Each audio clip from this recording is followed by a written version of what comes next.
তো গাইস এখন 9টা বাজে আর এই দেখো সকালবেলা একদম এখানে এই দেখো গোপাল ভাঁড় চলছে এখানে, আর মা এই যে খাওয়া দাওয়া করছে এখানে।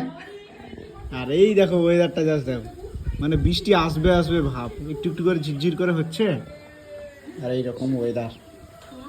আর এখানে সকালবেলা জাস্ট খাওয়া দাওয়া করছি, এই যে এটা হচ্ছে পেঁপে সিদ্ধ। পেঁপে সেদ্ধ খুব সুন্দর লাগছে, পেঁপে সেদ্ধ। এখানে আছে ডাল সেদ্ধ আর এই যে ডিম, হাই প্রোটিন।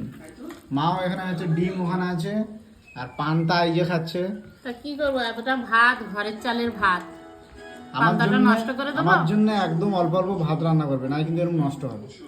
আমি ভাত একদম তুই অল্প খাই, এইটুকুনি দেখো করে যদি এই খাস, ওই তো হাফ কাপ চালের ভাত। আমি এরকম অল্প অল্পই খাই, তুমি অল্প অল্পই তোর বানাও। জন্যই তো আমার পান্তা খেতে হচ্ছে। আমার পান্তা ভালো লাগে, এই ঠান্ডা ওয়েদার বলে ওই জন্য আমি পান্তা দিয়ে কিছু একটা ভাজা খেলে খুব সুন্দর লাগে।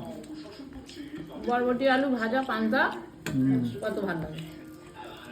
এখন হচ্ছে বরবটি এখন কমন, ঠিক আছে, ওটা মানে বাগানের প্রোডাকশন প্রচণ্ড মারাত্মক, এক একদিন এরকম 2 কেজি 3 কেজি করে হয়।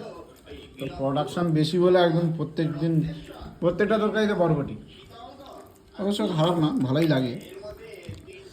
আর এই দেখো